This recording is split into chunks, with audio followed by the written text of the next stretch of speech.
I think Foxtrot was, we were gaining confidence. Live was going very well at that point, even though, financially things weren't good, but there was a great rapport building, and it was beginning to sort of move around other countries, and so I think we were confident in a way that we hadn't been before, and so that gave us the, if you like, mental platform on which to build something like Supper's Ready, which is still one of the things that I like best looking backwards.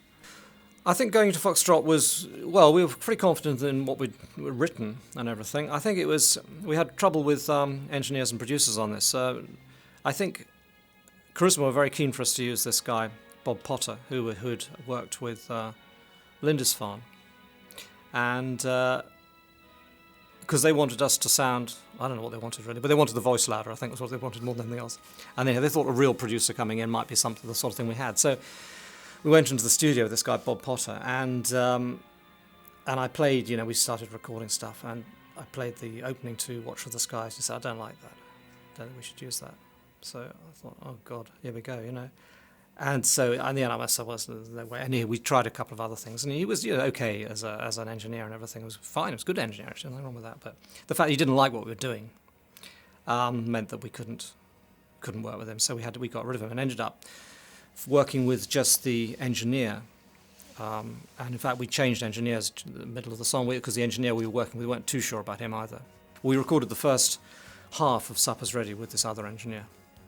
And then we got this other guy, John Burns, came in as the next engineer, and we finished off the song with him and did the rest of the album with him. Well, I was fairly shattered at that time, and we'd done a lot of touring, and I think every now and again I would threaten to leave, and so would Phil. And luckily, on day one of recording of Foxtrot, Mike and Tony sat me down and said, "We don't want you to leave, Steve. We really like your guitar playing."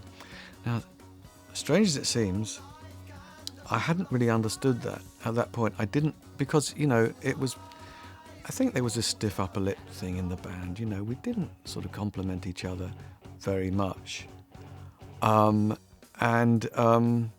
So I felt very insecure as one of the new boys, and I thought, it's better to leave before I get sacked. But, this was a revelation to me. I think there was lots of great stuff on Foxtrot, so I'm pleased they asked me to stay.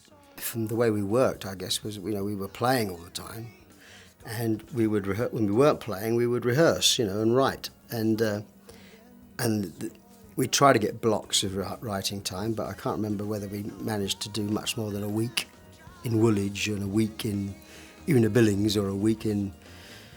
Some of it was done in Chessington. So we had a friend who had a friend who had a house. So we moved in there to do a bit of it, I think. I know certainly Selling England was done there, but we did it all over the place. And we had moved on from Nursery Crime. We were playing lots of gigs. We were very, very good live by this point. Obviously, Steve had come on for the Nursery Crime, but we were very much a band, a better band. On the whole, this album is one that, is probably my favourite of the, as a totality of the early albums, I think. I just think it's got sort of, we really came of age of this album, I think, and it got to number 12 on the charts, which was a staggering thing for us. So we were quite excited by that. In my mind, this is a much stronger album than Nursery Crime, than the first one. I think it's, obviously Supper's Ready is a huge piece, which we'll get on to. I think it was one of our best moments, but I think generally it opens with that Watches the Sky sound, which I remember hearing Tony playing those chords sometimes on an Italian tour, one of these big sort of palace sports with echoes booming around. It sounded fantastic. The band's getting some darkness, I think, more so into the music. I look back and Watches the Sky. It's got a fantastic intro. The rhythm's great. I think the words are a bit suspect. They're kind of okay. Tony and I wrote them. But looking back, it's a little too busy. But I mean, I think that rhythm, bum bum bum bum bum, was a nice sort of great groove under those chords. Sadly now your thoughts turn to the stars. Where you've gone, you know you never can go. Watcher of the Skies was a very important track to us, and although I think Tony was the sort of lead writer on that, with particularly the mellotron chords, and I did some work I think on the verses and chorus, but the vibe was sci-fi meets prog, I think. Seems funny to say it now, but I was still going to see Yes every Wednesday at the Marquee, and still trying to bring a little bit of that musicianship into the band, that they kind of tricky arrangements that they used to have, and I used to. So it's a shame we can't do stuff like that. So I think Watch of the Skies ended up. Certainly the intro is all Tony, of course, but that's that was kind of probably came from somewhere near my drum end. I remember writing it with Tony Banks sitting on a roof initially.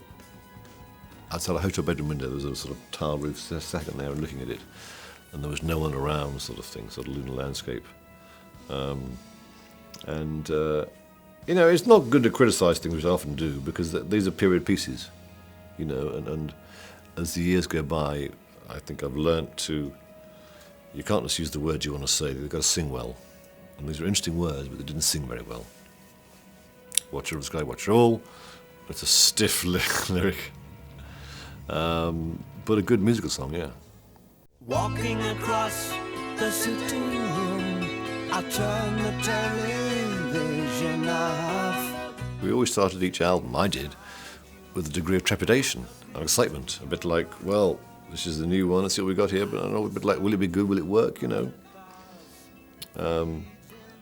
But I think albums in Mama seem to alternate. Nursery Rhyme I think was a bit hard to write. For me, Foxtrot was easy. I think we were writing better together as a group. I mean, a lot of the stuff, individual, stuff was still there. You come into the group. I mean, I tend to remember on this album, you come in with ideas, a riff or something. And like I mentioned at the beginning of Supper's Ready, but also that applies to, what became the end section of Supper's Ready was another thing I'd written. In fact, the thing I'd written on guitar at university, as it turned out, the Sure as Eggs is Eggs thing. And so you had these sort of quite specific bits, like Willow Farmers, Peters and things, and we had these quite big just chunks that were all written by people.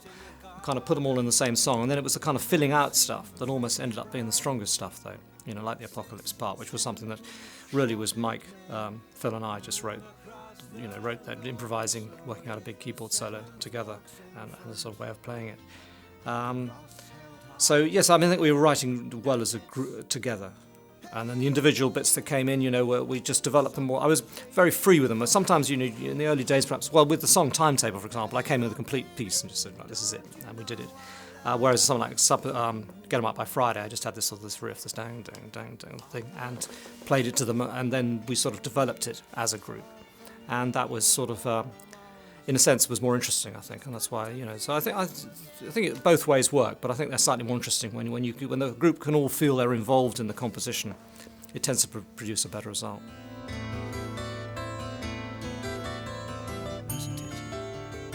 I think Supper's Ready was, again, one of these journey songs where we really tried to take people along this dream journey. And when it worked and we got to the sort of New Jerusalem stuff at the end, you could really feel people, you were touching people in quite a deep way. And it was, there was a guy who'd been Edith Piaf's promoter in Paris, I remember. When he heard Supper's Ready for the first time, he invited us to perform it at his church in Normandy. And this was a guy who didn't normally relate to rock music. It was more the sort of Piaf era and tradition. And there were things like that were sort of growing in the music, that sometimes you get a feeling and get an area that you could harvest in different ways. And and I think capture people's imagination.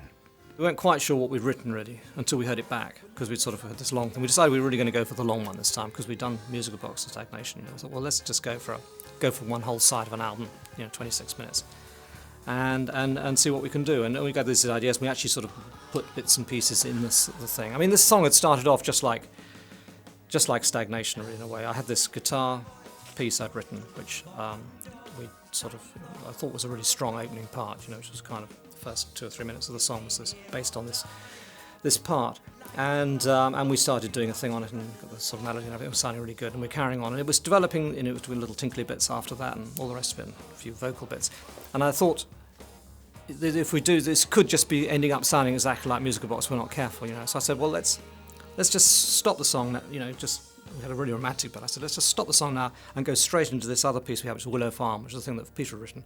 So let's just go in there. You've got this really pretty bit and this really ugly chord sequence suddenly coming in after that. Should sound great.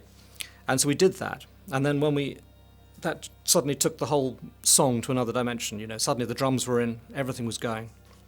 And the second half of the song becomes very electric. And, and I think produced what was our best piece of composition during the period with Peter, which was the latter part of Supper's Ready, particularly from the Apocalypse in 9/8 onwards.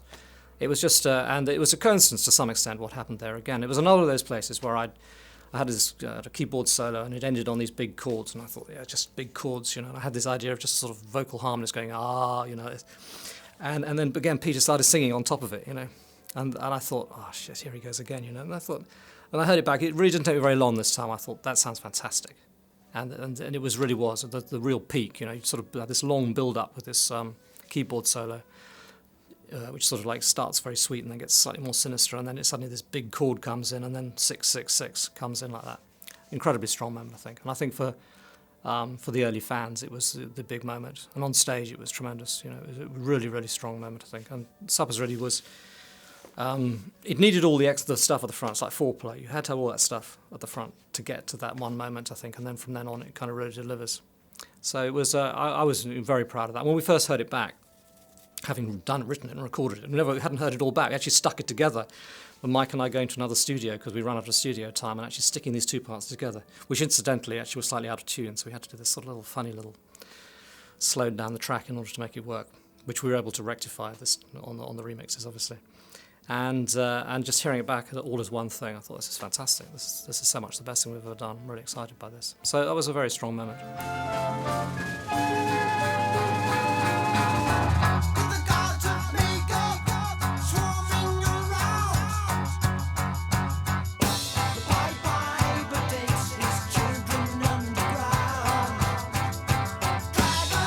It's funny because it's not kind of quoted as much as it used to be. I mean, back in the 70s, I remember they used to have these sort of polls. I remember on it was Nicky Horn's show on Capital Radio, and the number one sort of rock track of all time was Stairway to Heaven, inevitably, I suppose.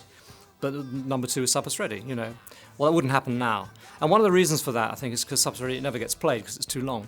No radio station is going to play a song that's 26 minutes long, is it really? So and that applies even in England. So it's not really known about much by people apart from people who know the group and like the group, and who bought the album, I suppose, and the live shows that we did with it. So it's a little bit forgotten, but I think it was a very strong moment. We were always tempted to try and do it on stage, but it is 26 minutes of a show, and that's an awful lot to give over to one piece from that period. The big stuff on Supper's Ready, like the big instrumental stuff, I remember we were rehearsing at Una Billings' School of Dance in Shepherd's Bush, and I had something to do in the afternoon, and I came back, and Mike and Tony had written basically the Apocalypse in 9/8, and that's what it ended up being called. This was just this riff, don't,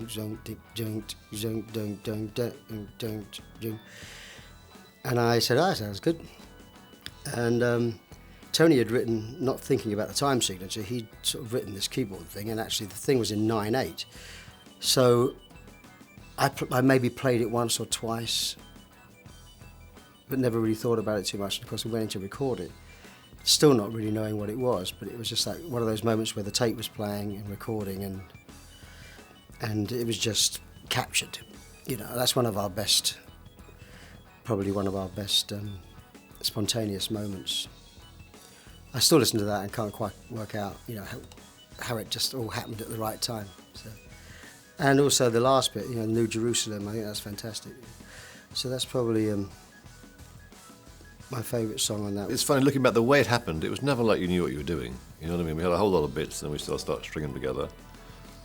And it's the first time it happened like this. The second half, the sort of keyboard solo to the end, was really when it showed a bit more of a freedom. You know what I mean? The keyboard solo was just really myself, Phil, and Tony and Steve just sort of jamming, and Tony writing stuff over that riff we're just playing all the time down the bottom with no movement, so he can move around the chords a lot. But the moment when we built to that 666 bit was one of those few moments in your career where you actually got a great sounding thing, and Pete came in with it's a vocal line we hadn't sung together. He laid it on top. We hadn't been rehearsing it like that. Right? He just came in, we imagined there was some singing there, or maybe not, and it sounded fantastic. I likened it to Mama. I think the middle eight of Mama and this bit have got similar things where it's really one of those moments in your career where you go in and Peter first of all and Phil later had laid this vocal down. It's just like fantastic, so strong. So it shows a bit more freedom, because we tend to write songs much more compact, lots of bits in it, whereas this was a bit freer. You'd stay on a section for a bit longer and let things happen. He's writing the lyrics of a brand new tune. What I've always loved about this business as a writer, and you learn it as you go along, is that there's luck. I mean, luck does come into it. And things that seem quite effortless, as this was, are always good. We weren't aware when we put it all together that we had a really strong thing. Thought it was good. But things that happen without the feeling of trying are often the best things, I think. And I think someone really had that sort of feeling about it. I think we were beginning to know who we were as writers, and also know how to deliver it as performers. Whereas I think, it's a coming of age piece, I think, in lots of ways.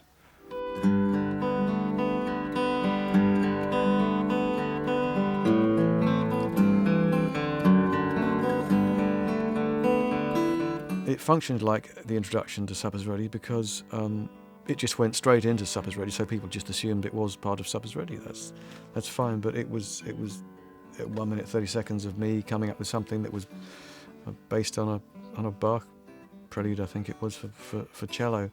And I was amazed that the guys let me put it on the album, to be honest.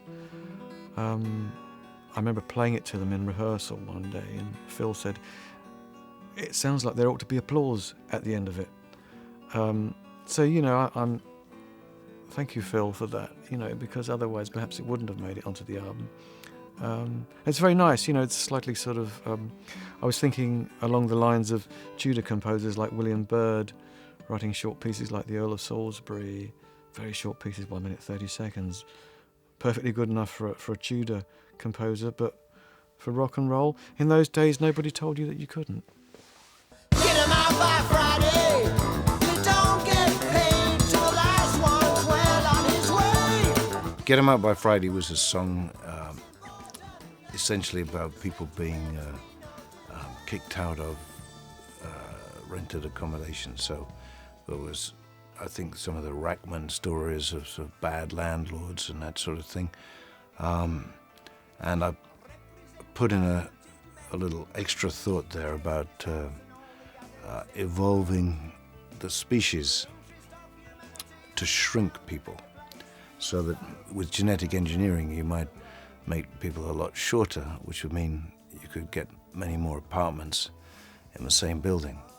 And it was done, as a sort of slight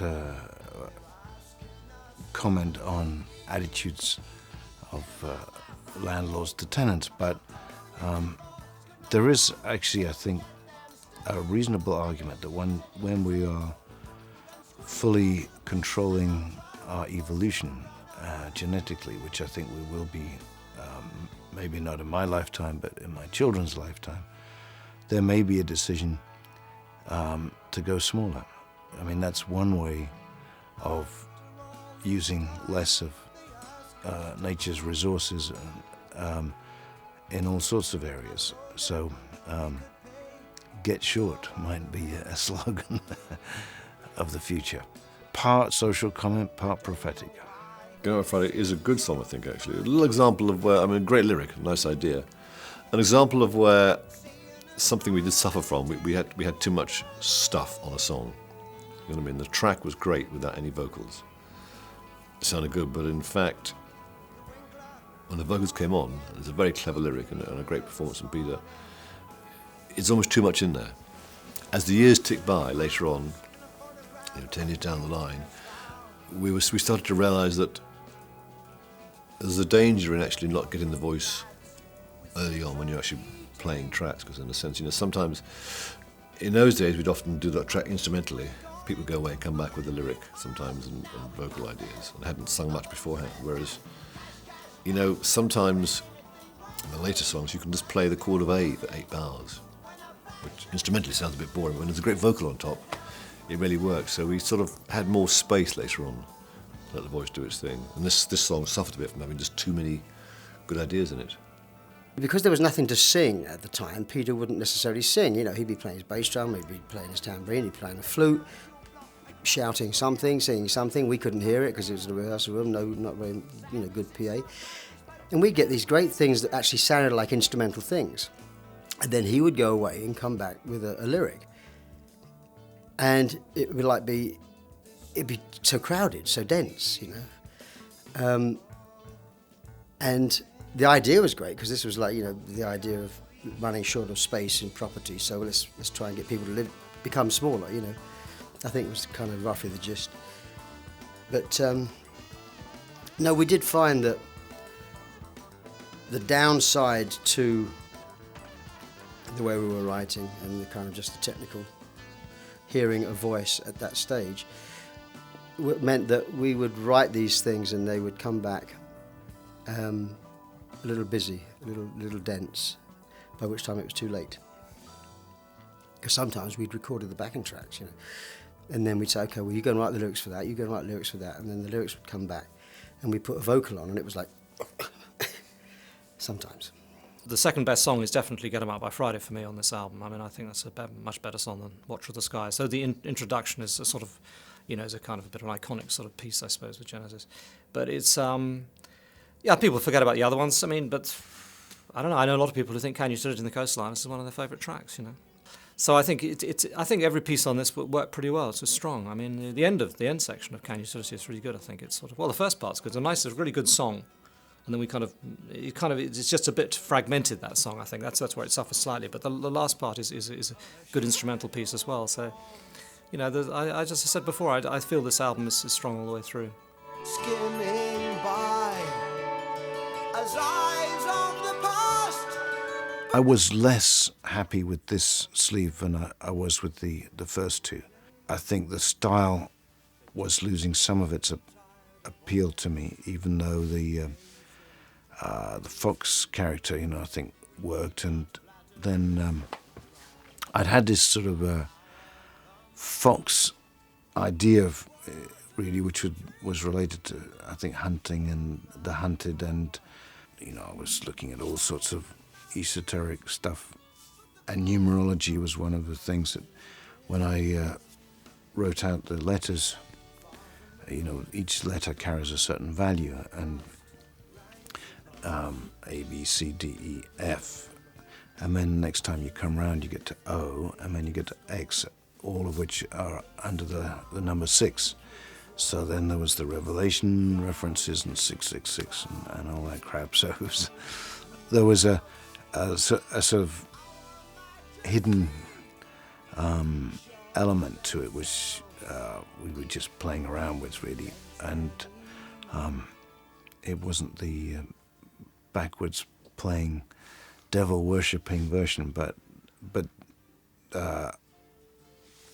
this mixture of sort of Christian and pagan symbolism was, I think, part of that journey.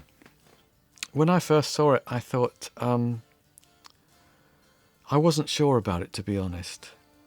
if I'm honest, it looked rather like a kind of collage of unlikely things. It looked like a number of cutouts. Since then, I've come to understand the concept of collage a little more, and I think it works. But at the time, I thought this is just strange, and does it work? And it had this sort of flat, one-dimensional sort of look because it was collage, I suspect.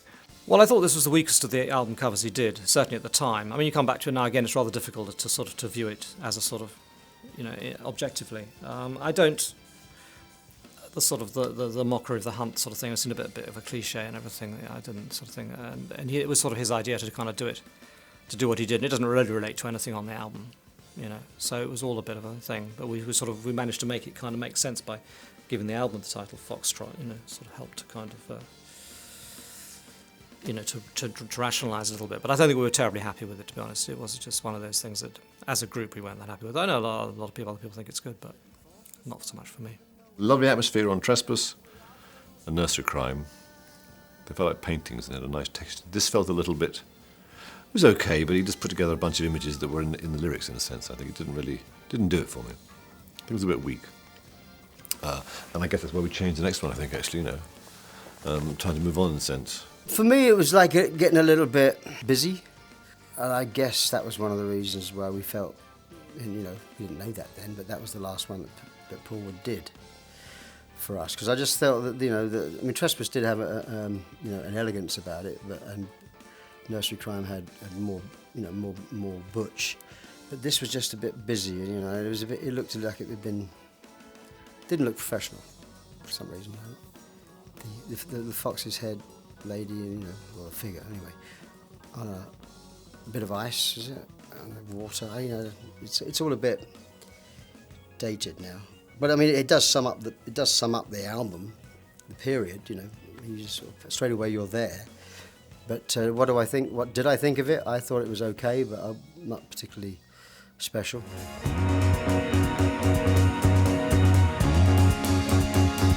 I used to wear this UV makeup and bat wings, but it would start the show, and in darkness, and then the UV lights would slowly come on, and these big droning chords would appear out of nowhere, and then you'd see these two little points of light, which would be the eyes lit up, and we had a white backcloth at that time. Well, Peter had started, as I said before, really trying to find things to do on stage, and it's developed into wearing these kind of, the masks and everything, which on Supper's Ready worked really well. I mean, the flower idea was, at the time it seemed a bit crass, but it just worked so well, As I said, it happened at that point I was talking about in Supper's Ready, where the music went from pretty to silly, and he just sort of suddenly said a flower and stuck this thing on his face, and it was a great musical moment. A flower? If you go down to Willow Farm. Paul Conroy, who was working with us as an agent, and apparently I think Glenn Coulson, were talking about ways of trying to market this record, and I think Paul got the music, but it wasn't really Glenn's cup of tea at all. But when they saw the cover and saw this fox character, they thought, oh, maybe we should, pay someone a few quid and have them wear a fox head. And then I thought, well, actually, if we're going to do that, I should try doing that. So I took a red dress from my wife's wardrobe, she told me since it was an Ossie Clark dress, it would probably be worth quite a lot now, and I could just about get into it. I put the fox head on, and the first gig was actually in this old boxing ring in Dublin, which, while now being a very progressive, tolerant, open city at that point, there was a shocked silence when I walked out on stage. Seeing a man in a dress and in a sort of animal head there was a visceral sense of shock that you could feel, and I thought, oh, that's interesting, we'll do that a bit more. Pete probably very clearly realised that if you try to run it by the band and get a committee vote on it, we'd all have said, you've got to be kidding, So he cleverly appeared on stage with a red dress and a fox's head. And we all kind of just went, wow. There was a ton of arguments about it, you know, and I thought, fuck it, I'm just going to do it. You know, because we were always doing this sort of band democracy stuff, and actually it wasn't a real democracy because some people were more powerful than others, and the more bloody-minded of us tended to get their way more often, as it is in every band the world over. We realised, you know, I mean, the story is that, you know, we did it and we weren't sure about it. We were happy enough with it in a way, but the next week he was on the front page of Melody Maker, so we thought, this is interesting. And at that point, the band said, oh, maybe Peter has something. Perhaps we shouldn't fight him on all of this, because they definitely got front page good. People often think it was the other way around, that the sort of thing he was depicted on the cover, but of course he just dressed up, which is funny in a way because we weren't too sure about that album cover. So, you know, but it sort of made sense when he did it. You know, suddenly he dressed up, turning up like that. And I can't remember exactly what I thought at the time. Really, I mean, you know, it was probably didn't approve to begin with, but then got used to the idea. Hey, my baby, don't you know our love is true? Foxtrot always appears to me to have an album where things took us by surprise, as in Sub Was Ready, and the end section, you know. And later on in our career, that happened a lot more. But in those days, things were, there were 5 of us full of ideas. It was a little bit of a sort of almost too many ideas going around. So bits like this, where things could just happen a bit freer, I think were great. Well, Foxtrot was the first album to sort of, I think, where we kind of sounded sort of convincing to the outside world. I think we sort of convinced ourselves with the first 2 albums and convinced maybe our fans. And I thought, but I think Sub Was Ready just took it on slightly another level, where people could hear this album who had never heard Genesis before and be interested in it. And I think that was a significant moment. And it was, as I said, it was a minor hit. I mean, it wasn't a big hit, but it certainly was sold a lot more than its predecessors had. I would summarise the period as a band trying to find its feet, hoping that the record company were going to renew their contract each album, and we were being given the thumbs up to develop very, very slowly, thanks to Tony Stratton Smith, who was a wonderful man who signed acts who he felt passionately about, and he would give them and us many, many albums to make it. It was a very slow burn in those days. It was, you know, there was nothing meteoric about the rise of Genesis. I was definitely getting to feel like a band, and I think Phil was certainly beginning to get more comfortable in terms of expressing himself musically, and Steve would be sort of in a would assert himself, but I mean still slightly tentatively. I think you know there was always a holding back element with Steve when I was there, and I think that loosened up, you know, when he went from glasses to contact lenses. I have very fond memories. We did most of it at Island Studios in Basing Street, and John Burns was the engineer, kind of helped us. And, you know, hearing those things and hearing Sub Was Ready put together, and it was very strong, you know. We were actually getting somewhere, and here we had a great album. And this album, when it came out, did better than the one before, so it was all, you know, power to the people.